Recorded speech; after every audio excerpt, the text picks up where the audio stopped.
आज हम लोग ये सीखेंगे कि इंडेफिनिट इंटीग्रेशन का यूज कहाँ है। एक्चुअली में एरिया बाउंडेड कर्व के बारे में सीखेंगे। ओके, तो यहाँ हमने क्या लिया है, तीन शेप लिया है। जैसे रेक्टेंगल ले लिया है, और हमने क्या लिया है, सर्किल लिया है, और स्क्वायर लिया है। तो अगर ऐसा शेप है, मान लीजिए रेक्टेंगल है, तो इसका एरिया आपको निकालना है। तो हम लोग जानते हैं एरिया इजकल टू क्या हो जाएगा, लेंथ इंटू ब्रेथ, ए इंटू बी। सर्किल का एरिया का फॉर्मूला हम लोग जानते हैं, पाई आर स्क्वायर होता है। स्क्वायर का एरिया जो होता है आपका क्या हो जाएगा, ए इंटू ए। ओके, तो इजिली कुछ शेप ऐसे फिक्स शेप है जिसका हम एरिया आसानी से निकाल सकते हैं। लेकिन कुछ शेप ऐसे हैं जिसका एरिया हम लोग नहीं निकाल सकते हैं, डायरेक्टली फार्मूला नहीं याद कर सकते हैं। ओके, तो चलिए मैं वो शेप लेता हूँ, फिर आपको दिखाता हूँ, और फिर ये बताऊंगा कि डेफिनिट इंटीग्रेशन का यूज एक्चुअली में क्या है। ओके, तो चलिए शुरू करते हैं। जैसे मैंने ले लिया, ये एक्स एक्सिस है, वाई एक्सिस है। ओके, ये मान लीजिए इस टाइप का शेप है, वाई इजकल टू मान लीजिए कोई फंक्शन है एफ एक्स। ओके, अब ये टेढ़ा मेढ़ा शेप है जिसको मैं शेड बना रहा हूँ, घेर रहा हूँ। इसका एरिया मान लो अपने को निकालना है। ओके, यहाँ एक्स इजकल टू ये है, और यहाँ बी है। ओके, और एक्स भी है। तो इस शेप का एरिया कैसे निकालेंगे। अब मैं मान लो और कोई शेप ले ले रहा हूँ, दूसरा कोई शेप। ये मान लीजिए इस शेप का एरिया अपने को निकालना है, तो हम कैसे निकालेंगे। ओके, मान लीजिए ये है, तो एरिया इस शेप का क्या होगा, इस शेप का क्या होगा, हम लोगों के पास कोई इसका फार्मूला नहीं है। ओके, तो ऐसे सिचुएशन में क्या करेंगे हम, डेफिनिट इंटीग्रेशन का यूज करेंगे। ओके, कि कैसे इसका एरिया इस शेप का निकालेंगे। तो ये बहुत मेन यूज है, application of the definite integration का। ओके, तो कैसे करते हैं, तो चलिए उसको भी देखते हैं, क्या फार्मूला लगाएंगे। ओके, मान लीजिए एक्स एक्सिस है, ये वाई एक्सिस है। ओके, अब ये आपके पास कोई ग्राफ है, ऐसे जा रहा है। इसका मान लीजिए इक्वेशन जो एक्सप्रेस करेंगे, y equal to f x है। ओके, अब यहां से एक शेप बनना है, इस शेप का एरिया अपने को निकालना है। ओके, तो इसको हम कैसे अप्लाई करेंगे, तो सिंपली ये तरीका है कि ये पॉइंट आपको दिया होगा, या आपको जो इक्वेशन रहेगा उसको सॉल्व करके निकालेंगे। तो मान लीजिए ये पॉइंट एक्स इजकल टू ए है, और यहाँ एक्स इजकल टू बी है। ओके, तो अपने को वाई एफ एक्स जो इक्वेशन रहेगा वो गिवन रहेगा क्वेश्चन में, और ये पॉइंट गिवन रहेगा। तो एरिया जो है शेडेड रीजन क्या हो जाएगा, एरिया इजकल टू क्या हो जाएगा, ए टू बी, ये लिमिट लग जाएगा जो यहाँ से है, और जो एफ एक्स के साथ जो ये है इसका इंटीग्रेशन करें।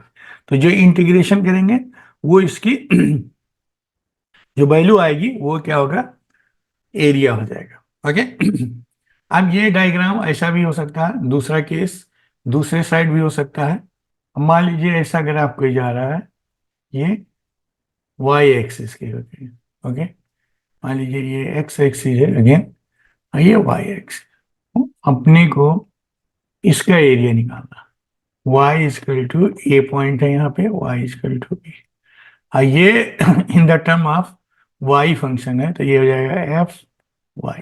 ओके, तो एरिया ऑफ, इस केस में जो होगा एरिया, एरिया ऑफ क्या हो जाएगा, ये लिमिट लगा है ए टू बी, यहाँ क्या हो जाएगा, एफ वाई डी वाई।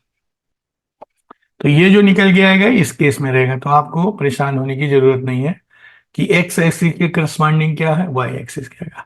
और एक की पॉइंट ये है कि एरिया ऑलवेज क्या होता है, पॉजिटिव। तो हम भी में भी सम टाइम अगर इंटीग्रेशन की वैल्यू निगेटिव आती है, तो हमको क्या ऑलवेज लेना है, एरिया कर्व क्या होगा, वो हमेशा पॉजिटिव लेंगे। तो यानी अगर जो भी है a b f y d y, इसको मॉड लेंगे, हमेशा पॉजिटिव लेंगे। या अगर वो एक्स एक्सिस के है तो ये एफ एक्स डी एक्स, इसका मॉड।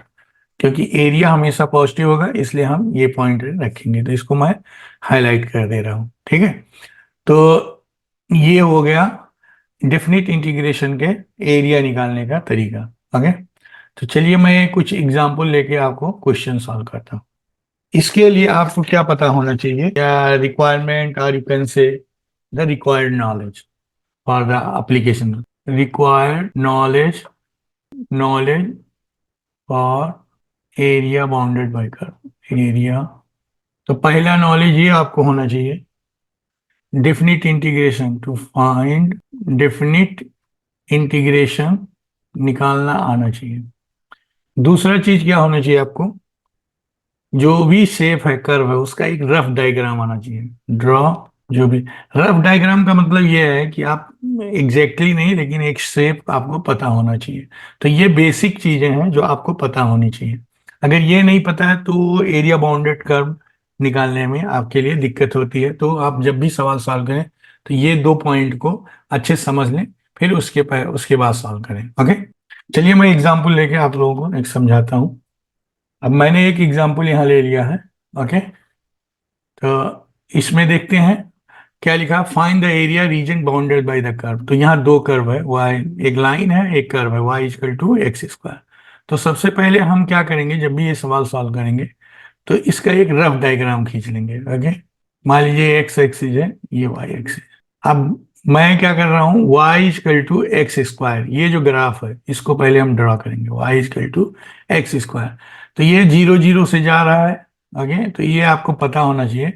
मैं इसके लिए एक अलग से वीडियो बना दूंगा कि ग्राफ को कैसे ड्रा करते हैं। कुछ इंपॉर्टेंट ग्राफ हैं जो आपको पहले पता होना चाहिए, और क्या शेप होता है। तो ये ऊपर खुलेगा, और एक्स स्क्वायर है इसलिए एक्स को दो जगह कट करेगा, और ये क्या है, वाई इक्वल टू 4 है। तो ये वाई एक कांस्टेंट है, कुछ इस टाइप से जाएगा। मान लीजिए वाई इक्वल टू ये 4 है।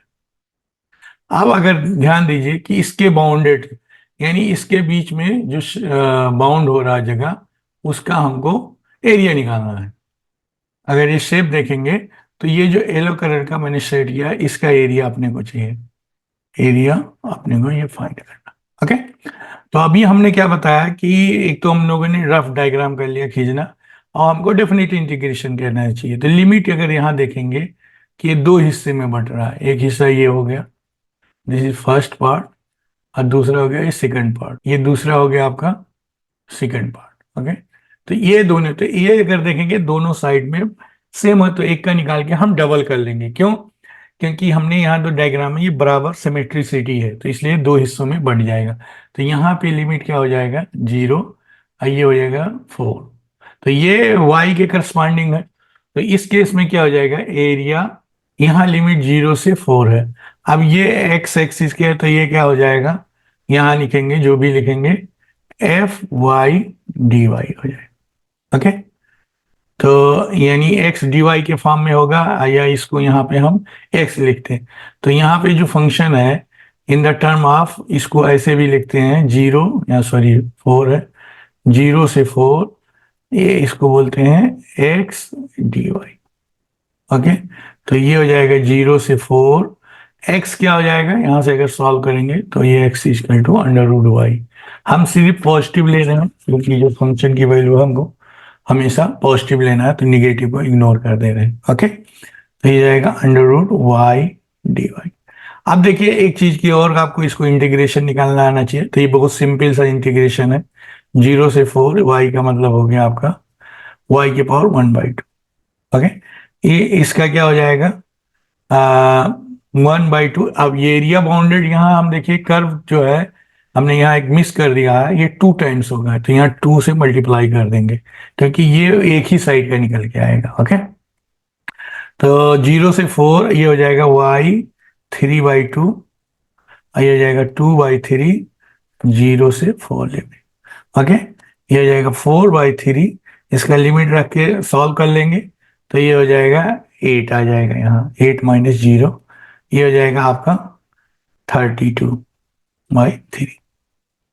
तो ये आंसर हो जाएगा आपका। ओके, तो अगर मैं रिपीट कर दे रहा हूं कि जब भी आप कोई प्रॉब्लम सॉल्व करें तो सबसे बेहतरीन तरीका क्या है कि आपको कर्व के बारे में एक रफ आइडिया होना चाहिए, और दूसरा डेफिनिट इंटीग्रेशन अगर आपको अच्छे से आता है तो एरिया बाउंडेड निकालने में कोई दिक्कत नहीं होगी। ओके, चलिए मैं एक बार समराइज कर दे रहा हूँ आज की मैंने वीडियो में क्या बताया कि एरिया बाउंडेड कर्व क्या निकालने के लिए क्या क्या चीज चाहिए, किस शेप का होता है। तो जैसे कुछ शेप ऑलरेडी फिक्स होते हैं, उसको हम लोग पहले से जानते हैं, फार्मूला निकाल लेंगे। लेकिन कुछ ऐसे कर्व होते हैं जिसका शेप अपने को नहीं पता होता, और ना हो तो उसका फार्मूला पता होता।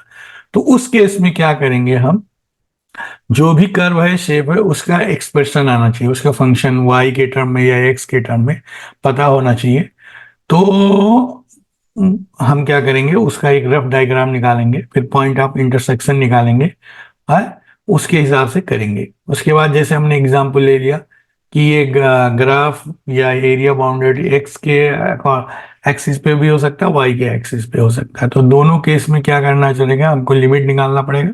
अगर एक्स एक्सिस के फॉर्म में है तो अपने को क्या करना पड़ेगा, in the form of x के इसको डिफाइन करना पड़ेगा, फंक्शन को लिखना पड़ेगा। अगर वाई के है तो वाई के फॉर्म में निकला। दूसरे पॉइंट बताया कि एरिया ऑलवेज क्या होता है, पॉजिटिव होता है। तो जो भी वैल्यू आएगा हम माइनस को इग्नोर कर देंगे, तो इसलिए हमने मॉड यहां लगा दिया। ओके, फिर हमने क्या किया, दो चीज वेरी इंपॉर्टेंट है कि एरिया निकालने के लिए। एक तो आपको डेफिनिट इंटीग्रेशन आना चाहिए, दूसरा क्या आना चाहिए, एक रफ डायग्राम अपने को ड्रा करके आना चाहिए। ओके, तो ये दो इंपॉर्टेंट चीज है अगर एरिया बाउंडेड आप निकालने जा रहे हैं। इसके बिना आपको सॉल्व करना क्वेश्चन दिक्कत होगी। तो इस अगर ये पढ़ना चाह रहे हैं तो ये दो चीज पहले आप पढ़ लीजिए, फिर उसके बाद शुरू करिए। फिर आपने एक एग्जांपल लिया y equal to x square and line y equal to 4। तो इसको सबसे पहले आप क्या किया, मैंने इसका एक रफ डायग्राम खींच लिया। फिर इसके बाद यहाँ पॉइंट निकाल लिया, लिमिट 0 है 4 है, y पे कट कर रहा है, तो ये हो गया है 0 से 4। अब ये देखिए, अगर ये सिमेट्रिसिटी, अगर एरिया हम निकालते हैं तो ये पूरे हाफ हिस्से का आएगा। तो इसको 2 टाइम से मल्टीप्लाई कर दिया और लिमिट 0 से 4 कर दिया, और ये y एक्सिस के करस्पॉन्डिंग हो रहा, तो हमने क्या किया, इसको इन द टर्म ऑफ y के करके ये कर लिया, लिख लिया। फिर उसके बाद इस एक्सप्रेशन का हमने इंडेफिनिट इंटीग्रेशन किया, फिर सिंप्लीफाइड करके आंसर निकाल लिया। तो आई होप आप लोगों को समझ में आ गया होगा। अगर कोई दिक्कत है तो कमेंट करें, मैं रिप्लाई करने की कोशिश करूंगा। Thanks lot for watching my this video lecture.